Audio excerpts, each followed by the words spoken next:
Donc oui, je suis Élodie Brelot. Je suis directrice d'une association qui s'appelle le GREI, Groupe de recherche, animation technique et information sur l'eau, qui a été créé il y a 40 ans à Lyon pour faire le lien entre les scientifiques et les praticiens sur les sujets entre l'eau et l'aménagement, l'eau et la ville.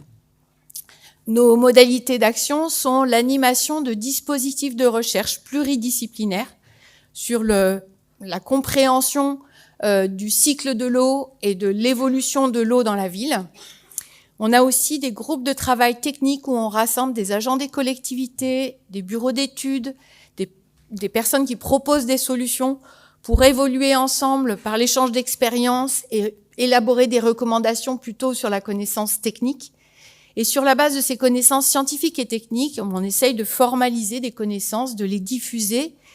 Et aujourd'hui, parce que le sujet de l'eau dans la ville est dans l'air du temps, on essaye aussi d'accompagner l'évolution de la culture de ce sujet-là, la prise en compte de ces enjeux et aller chercher des solutions concrètes, comme vous l'évoquez aujourd'hui en introduction de cette journée. La question, donc ça c'est d'où je vous parle, avec un collectif de scientifiques, de praticiens qui se posent la question de la bonne gestion des eaux pluviales en ville. Le deuxième entrée, c'est d'où on vient en matière de gestion des eaux pluviales dans la ville. Mais on vient d'un enjeu sanitaire dans l'évolution des villes, dans leur imperméabilisation, où l'eau était porteur de miasmes et on mélangeait toutes ces eaux dans la ville. Et donc, le schéma, c'était vraiment de protéger la ville de cette eau et donc d'évacuer l'eau le plus vite et le plus loin possible de la ville. Et la solution qui a été trouvée au début du 19e siècle, c'est les réseaux. Les réseaux, c'était magique. Avec les réseaux, on allait pouvoir traiter toutes les problématiques de la ville et pas que l'eau. Vous voyez ici dans cette gravure un tube-mètre, un égout, les eaux, mais aussi la lumière, le théâtre, la musique. Et il y a même les télés. Je ne sais pas ce qu'ils mettaient dans ce réseau des télés. Mais en tout cas, avec un système de réseau, on allait tout régler. Et il y avait une vision très sanitaire, très. L'idée, c'était vraiment de partir du haut et d'arriver sur un point bas à l'aval. Et comme ça, on pourrait tout évacuer. Et donc, on était très fiers et très heureux de nos technologies, de notre nouvelle façon de concevoir l'aménagement, avec des réseaux qui étaient de plus en plus gros, des réseaux visitables. C'était une visite touristique, notamment sur Paris, avec des ouvrages extrêmement importants. Et plus récemment, encore en 2023 et encore dans les années à venir, on visite ces installations techniques exemplaires, majestueuses. On fait des cathédrales enterrées pour gérer les flux d'eau que l'on génère finalement par l'urbanisation. On est confiant, des ingénieurs vont gérer cette problématique, mais on est quand même limité dans ce schéma-là. C'est que viser à amener l'eau en un point bas avec un tuyau qui a une dimension finie, on n'anticipe pas suffisamment l'extension de l'urbanisation. Et cette urbanisation finit toujours par arriver au point bas, parce que, je ne vous l'apprends pas, l'eau circule du haut vers le bas. L'extension de l'urbanisation fait que nos systèmes sont saturés. Deuxième élément qui présente la limite des réseaux, c'est le changement climatique. Alors, on va parler, j'imagine aujourd'hui, on va parler peut-être autant du manque d'eau et de la sécheresse et des canicules, avec une augmentation de la fréquence de ces canicules en fonction de l'évolution de notre climat, mais aussi la fréquence de l'apparition des événements extrêmes. Et on évoquait ce matin Antibes avec 83 mm en 2 heures. C'était peut-être une pluie centennale il y a quelques années, mais aujourd'hui, c'est peut-être une pluie cinquantennale. C'est-à-dire la probabilité qu'elle arrive de plus en plus souvent est réelle. Ça reste une probabilité, et aujourd'hui, on a des très bons travaux sur l'évolution du cycle de l'eau en fonction des scénarios d'évolution du climat et d'évolution d'émissions des gaz à effet de serre, avec finalement une très grande incertitude, que ce soit sur les pluies maximales annuelles que l'on va rencontrer sur les territoires, mais aussi les débits des cours d'eau, que ce soit sur les canicules et les sécheresses, sécheresse des sols et sécheresse de nos cours d'eau. Donc on est vraiment face à une réelle incertitude que l'on doit intégrer et que j'imagine vous intégrer dans la façon de concevoir d'une part la gestion de l'eau et d'autre part les paysages. Le schéma que je vous ai présenté, j'ai pas regardé le temps, mais le schéma que je vous ai présenté avec tous nos tuyaux, en fait, on a considéré la ville comme une entonnoir. L'idée, c'était d'évacuer les eaux le plus vite et le plus loin possible de la ville, et donc d'imperméabiliser et de faire en sorte que l'eau circule le plus vite possible. En fait, on doit complètement changer de paradigme, de schéma, de façon de concevoir cette articulation entre l'eau et la ville. Alors, pour l'analogie culinaire, on pourrait parler de la passoire, mais je vais plutôt vous parler de la ville-éponge, de l'éponge. Pourquoi l'éponge? L'idée, c'est d'utiliser le sol pour gérer cette eau, pour la ralentir, pour la mettre aussi à disposition du végétal en surface, avec tous les bénéfices qu'elle peut proposer. Vraiment le passage de cette vision entonnoir à cette vision plutôt ville-éponge. Et en fait, c'est un changement de paradigme pour beaucoup de professionnels et beaucoup d'utilisateurs de la ville. La difficulté de ce changement, c'est que l'entonnoir, on confiait ça à des ingénieurs hydrauliques qui faisaient des calculs qui nous rassuraient, puisqu'ils savaient de quoi ils parlaient, puisqu'ils avaient des abacs. On gérait l'eau, elle était prise en charge par l'ingénieur en souterrain, donc on ne la voyait plus, on considérait que le problème était réglé. Avec les nouveaux concepts de gestion de l'eau dans l'aménagement, primo, il faut travailler avec l'ensemble des acteurs de l'aménagement de la ville et de l'espace urbain. Et donc ce n'est plus en travaillant en silo sur l'eau, sur l'aménagement et sur les paysages qu'on va y arriver. Il faut réellement travailler ensemble.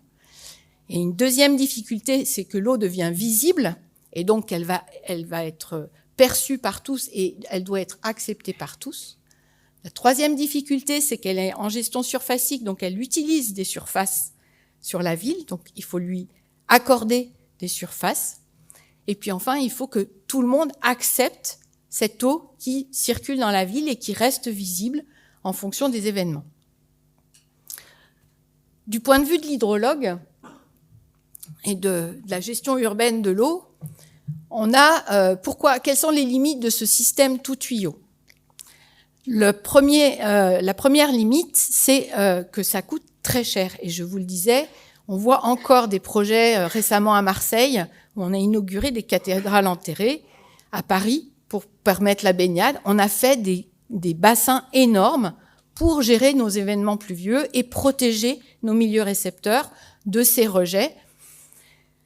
Il y a effectivement un enjeu pollution, c'est-à-dire que l'eau pluviale qui est concentrée en un point, la ville prend sa douche, donc elle récupère un certain nombre de polluants, de particules, et qui, plus encore, est souvent mélangé aux eaux usées. On avait des systèmes unitaires, et donc ce qui va dans la rivière, ce sont non seulement des eaux pluviales concentrées, mais c'est aussi embarquer des eaux usées qui ne passeront pas par la station d'épuration et qui vont arriver directement dans le milieu récepteur. Donc on a un enjeu de pollution très fort.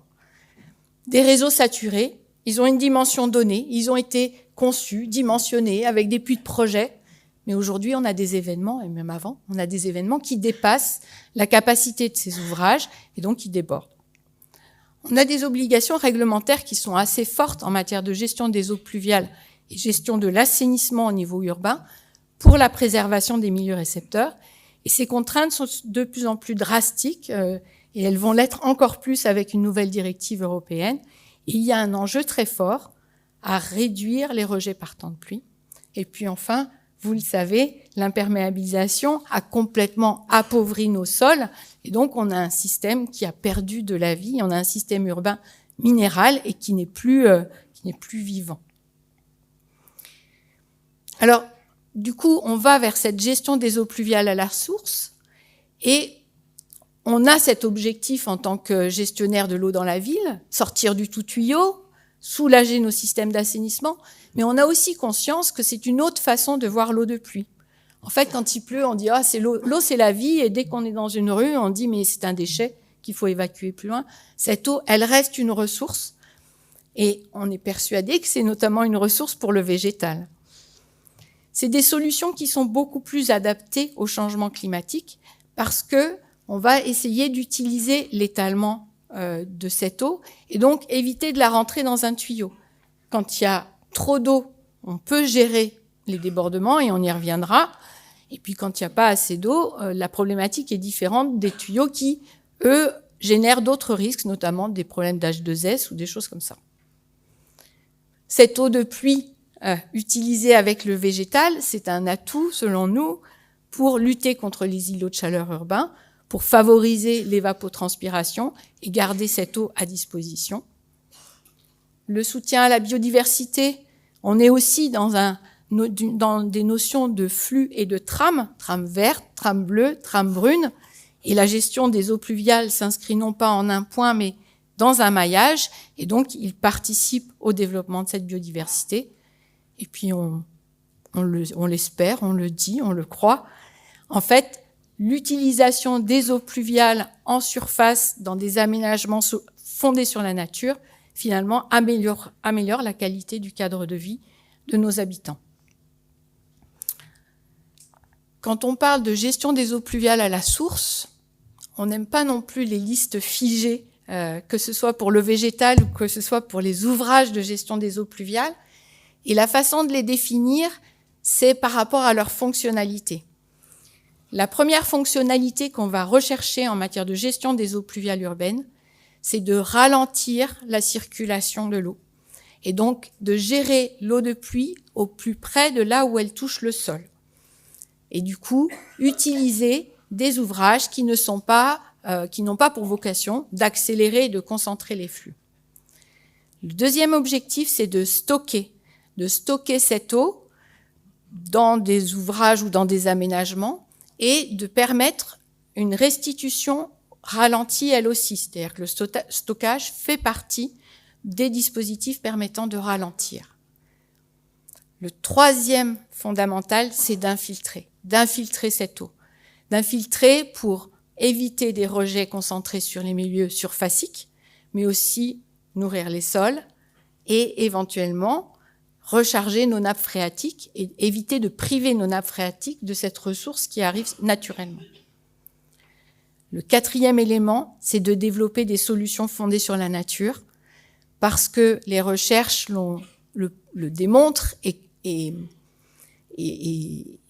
ce ne sont pas des solutions, des ouvrages techniques d'ingénieurs qui permettent d'améliorer les choses, mais c'est bien d'utiliser les capacités du sol et du végétal pour mieux gérer cette eau, encore une fois du point de vue de la gestion de l'eau, mais probablement aussi du point de vue de l'aménagement.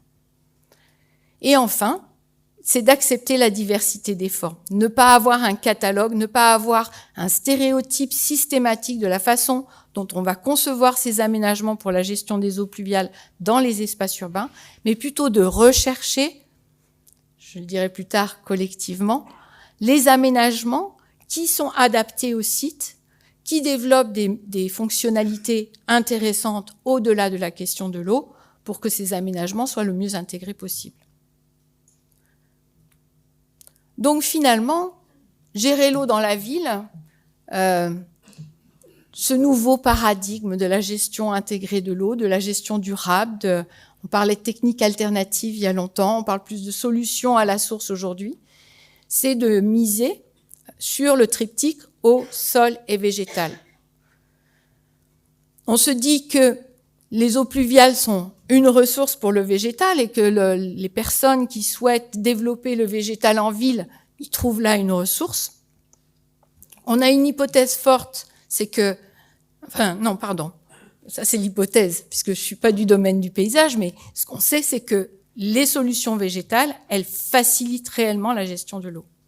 Donc on pourrait dire que acteurs de l'eau, acteurs du paysage, on est des alliés, on peut travailler ensemble. Je l'ai quand même toujours dit, c'est-à-dire que quand je crois que je suis intervenue il y a une quinzaine d'années dans une conférence organisée par Valor, et je me suis dit, j'ai pas besoin de vous convaincre sur le fait que cette eau est une ressource pour le végétal, et donc vis-à-vis de l'aménagement de la ville, des aménageurs, on a un discours commun qui est de dire travaillons l'eau et le végétal au service de la ville. Par contre, finalement, je pourrais m'arrêter là, dire vous avez besoin d'eau, moi j'ai besoin de végétal, on est d'accord sur le fait qu'il faut végétaliser la ville, qu'il faut utiliser cette eau de pluie, que le végétal peut nous aider à mieux gérer l'eau dans la ville, et s'arrêter là. En fait, il y a un certain nombre de freins, de craintes et d'ajustements nécessaires pour que eau pluviale et végétale, eau, sol, végétal, fonctionnent bien et que les différents professionnels des différents corps de métier avancent dans le même sens avec peut-être quelques certitudes et malgré toutes ces incertitudes. Je vais vous proposer quelques focus peut-être assez rapides. Le premier sujet qui est souvent évoqué, c'est quand même la pollution. Alors, je ne sais pas si c'est le premier. En tout cas, c'en est un. La pollution des eaux pluviales. Ce qui est certain, c'est que l'eau de pluie, elle se charge en pollution tout au long de son parcours. Elle récupère une partie de pollution atmosphérique. Elle récupère le lessivage des toitures. Quand on est en région parisienne, on en parle d'autant plus avec tout ce qui est zinc et cuivre, mais aussi tous les produits qui sont mis pour éviter les mousses sur les façades, sur les toitures. Ensuite, elle ruisselle sur le sol et embarque toutes sortes de déchets, biologiques ou pas biologiques, avec l'érosion, etc. Donc, l'eau se charge en pollution tout au long de son parcours. Ce qui est certain, c'est qu'on est plein d'incertitudes. Il y a de la pollution dans l'eau de ruissellement, mais cette pollution, elle est très diversifiée. On trouve toutes sortes de molécules que l'on trouve dans notre environnement. Et donc, il est impossible d'imaginer un traitement spécifique. Elle est très variable. Elle est variable d'un site à un autre, d'un événement pluvieux à un autre sur un même site. Et même au cours d'un événement, entre le début et la fin de la pluie, cette eau pluviale n'aura pas du tout les mêmes caractéristiques. Donc, on a besoin de prendre en compte cette grande diversité de situations. Elle s'accroît au fil de l'eau, je vous l'ai dit, donc plus on gère à la source, moins c'est concentré. Elle est quand même notamment particulière. Et ça, c'est un atout par rapport à cette question de la pollution, parce qu'on peut envisager des solutions de décantation et filtration. Et puis, il y a une bonne partie de cette pollution qui est biodégradable. Donc, utilisons les capacités du temps et du sol pour dégrader cette matière organique. Très rapidement, les travaux de recherche ont été très nombreux sur la recherche sur la contamination des sols par les eaux pluviales dans des projets notamment sur Lyon ou sur Paris. Et de manière systématique, on fait un suivi et on voit que la pollution, elle se concentre au point d'entrée dans l'ouvrage ou dans l'aménagement. Elle ne s'étend pas tant que ça parce qu'elle est notamment particulière. Donc en surface, elle est au point d'entrée de l'ouvrage et quelle que soit la forme de l'ouvrage. Et c'est aussi une question de profondeur, c'est-à-dire que on voit que la concentration en pollution diminue très rapidement et qu'on piège généralement les polluants dans les 50 premiers centimètres du sol. C'est un élément important par rapport à des questions, notamment d'infiltration au regard des nappes phréatiques. Cette pollution, elle se piège dans les premiers centimètres du sol et à l'entrée des ouvrages. On le voit, quels que soient les polluants particuliers, mais on le voit aussi avec des polluants comme les HAP, les hydrocarbures polycycliques, qui, eux aussi, se concentrent finalement en surface et ne descendent pas forcément en profondeur. Donc c'est un enjeu important par rapport à cette pollution, et y compris dans des secteurs qui peuvent être considérés comme extrêmement polluants. On fait des aménagements avec une bande enherbée, puis on appelle ça un fossé filtrant qui est là pour gérer la pollution, mais en fait la pollution, elle est déjà piégée dans les premiers centimètres de la bande enherbée, et finalement c'est pas le fossé filtrant qui va jouer son rôle, c'est bien les premiers centimètres, vraiment le long de la route. Vous parliez du trop d'eau. En fait, sur cette question d'infiltration, on se dit, enfin, eau et sol, j'allais dire, de toute façon, ça infiltre. On a des sols qui peuvent se trouver dans des situations complexes à un moment donné, mais on a toujours une capacité d'infiltration, même minime. Le dimensionnement des ouvrages en termes de gestion des eaux pluviales sur l'infiltration, on caractérise l'infiltration sur des sols saturés pour être dans la situation, j'allais dire, la plus contraignante en termes d'infiltration. Or, il y a un enjeu très important à gérer toutes les petites pluies. On n'est pas forcément dans un sol saturé, ce qui fait que nos aménagements, on réalise au fur et à mesure qu'ils ont une capacité à répondre à nos objectifs en termes de gestion des eaux pluviales beaucoup plus importante que celle qu'on imagine ou que l'on dimensionne. Quand vous faites un tuyau, vous n'avez pas de doute sur sa capacité. Quand vous êtes sur un sol, vous faites une hypothèse plutôt défavorable en termes d'infiltration et de stockage. Et en fait, ces ouvrages sont beaucoup plus efficaces que prévu. Et on a un enjeu en matière de gestion des eaux pluviales à réduire la fréquence des rejets, donc à gérer les petites pluies. Donc, ces éléments naturels répondent notamment à cet objectif au-delà de nos espérances. Donc, on fait une première hypothèse qui est une capacité d'infiltration limitée parce que les sols sont déjà saturés dans le dimensionnement.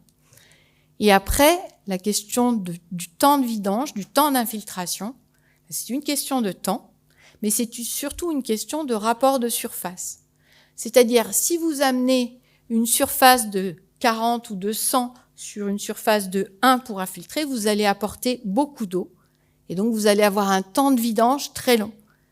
Si vous êtes sur des rapports de surface 10 mètres carrés de voirie sur 1 mètre carré d'infiltration, vous êtes dans des rapports relativement raisonnables et vous allez pouvoir absorber cette eau et infiltrer cette eau dans des délais suffisants.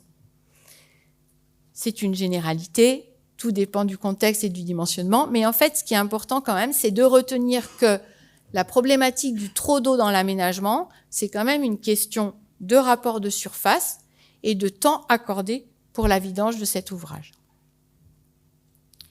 J'irai très vite là-dessus, mais il y a vraiment besoin de travailler sur la capacité du sol à absorber toutes les petites pluies et à gérer une grande partie de notre pluviométrie et de développer finalement de travailler avec vous sur cette question d'eau verte, c'est-à-dire mettre cette eau à disposition du végétal et tenir compte de la capacité du sol à piéger cette eau et à la garder un certain temps pour la mettre à disposition du végétal. Il y a tout un discours qui est de dire aussi l'infiltration, ça permet de recharger les nappes. Recharger les nappes, il faut quand même plutôt aller vers des ouvrages centralisés et qui vont être plutôt sur la profondeur. Je laisserai Frédéric développer cette partie-là. Évidemment, ça ne se fait pas sans une certaine technicité. Il est important de travailler les aménagements pour que l'eau qu'on envoie sur les espaces végétalisés, au pied des arbres, ou quel que soit l'aménagement, il y a des aménagements et des précautions nécessaires. Le trop d'eau, c'est clair, de toute façon, ça va déborder. En fait, on ne connaît pas les événements qui vont nous tomber dessus, on ne connaît pas l'évolution de l'aménagement, et donc ça va déborder. Mais en fait, c'est pas un problème. On vous demande pas de gérer toute l'eau. Ce qu'on vous demande, c'est de gérer différents niveaux de service. Et quand on fait une digue, ou quand on fait une canalisation, on s'engage sur un niveau et on ne se pose pas la question de ce qui va se passer après, quand l'eau va déborder ou quand le réseau est saturé. En fait, le risque, il est caché par une vision très technicienne, mais il existe également. Petite illustration rapide, une noue assez classique. En fait, on attend de cette noue plusieurs niveaux de service au niveau de la gestion de l'eau. On a un premier niveau avec les petites pluies où finalement cette eau, elle va arriver dans la noue, elle va même pas circuler, elle va plutôt s'infiltrer. Et là, on gère autant le débit d'eau que la question de la qualité de l'eau, puisque par l'infiltration, on va maîtriser la pollution des eaux pluviales. On a un deuxième niveau, souvent, on a un avaloir, ou en tout cas, on a un exutoire un peu plus haut, qui permet, pour un certain niveau de pluie, l'eau, elle va passer vers un autre ouvrage, que ce soit un ouvrage technique ou un ouvrage également fondé sur la nature. Et puis, on a un troisième niveau qui fait que ça commence à déborder de partout, on commence à surcharger les éléments. Et ce qui est important, c'est d'avoir en tête le quatrième niveau. Une pluie exceptionnelle, quand elle va déborder, ce qui est important, c'est qu'elle n'aille pas directement inonder la maison qui est à côté et surtout pas inonder la centrale des pompiers ou la centrale électrique. Et on peut considérer que nos voiries sont le réseau principal d'évacuation des eaux dans des événements extrêmes, et que l'important, c'est de préserver les biens et les personnes, en tout cas les personnes, et éviter les accidents. Et donc, toute la conception de la gestion des eaux pluviales avec ces solutions, notamment fondées sur la nature, c'est d'avoir en tête le fonctionnement de ces aménagements avec les différents niveaux de pluie et de s'assurer qu'on ne génère pas un risque accru, comme on le fait avec un tuyau ou une digue, puisqu'en fait, avec une digue, on augmente le risque en cas d'événement extrême. Dans les éléments qui sont souvent évoqués, ce sont les moustiques. Je pense que vous les connaissez peut-être mieux que moi. En tout cas, nos solutions fondées sur la nature sont moins dangereuses pour le développement des moustiques que nos avaloirs de réseaux d'assainissement. Nos avaloirs, ils sont parfaits. C'est fait des eaux stagnantes, cachées, des petits points d'eau, et c'est l'idéal pour les moustiques pour pouvoir se développer. Et pour finir, vous avez beaucoup parlé de transversalité. Alors, moi, j'utilise ce mot transversalité, mais en tout cas, le fait de travailler avec les concepteurs, avec les entrepreneurs et avec les fournisseurs, enfin les producteurs de végétaux, c'est clair qu'il faut aussi anticiper de la conception à la réalisation et à l'entretien. Et ça, c'est un élément fondamental. Et quand on est sur les solutions fondées sur la nature, on va se poser la question des personnes qui sont dans la conception, la réalisation et l'entretien d'ouvrages de gestion de l'eau, mais on est aussi avec les concepteurs, réalisateurs, entretien des espaces verts. Et donc, en fait, non seulement il faut avoir toute la chaîne de chaque métier, mais il faut vraiment qu'on travaille ensemble. Un espace vert qui a une fonction hydraulique, il faut travailler ça avec un hydraulicien, et il aura certainement d'autres fonctions d'usage. Il faudra travailler avec d'autres personnes, avec les habitants qui vont utiliser cet espace et qui vont lui donner des fonctionnalités. Un ouvrage qui sert à la gestion des eaux pluviales quand il pleut, quand il est sec, et la plupart du temps, il est sec, finalement, il a d'autres fonctions pour être mutualisé dans l'aménagement. Et du coup, on a travaillé avec l'association Ville et Aménagement Durable, qui a travaillé sur la frise des temps de l'aménagement pour des aménagements plus durables. Ils avaient établi leur frise et on a travaillé avec eux pour dire frise de l'aménagement plus durable et résilient au regard de la gestion de l'eau. Et finalement, on s'est rendu compte qu'on devait travailler ensemble dès la vision des aménagements que l'on voulait concevoir, dans la création de l'aménagement, la conception, dans sa réalisation avec les précautions adaptées aux différents enjeux et anticiper l'exploitation et la réhabilitation. J'espère que cette présentation vous a éclairé sur certains points. Dans mon esprit, je me dis pas d'eau, pas d'arbre, pas de bras, pas de chocolat. Bon. Et puis nous, sans sol et sans végétal, on n'aura pas une bonne gestion des eaux pluviales et on n'aura pas la possibilité de mettre cette ressource au service de tous. Je vous remercie. Merci Élodie.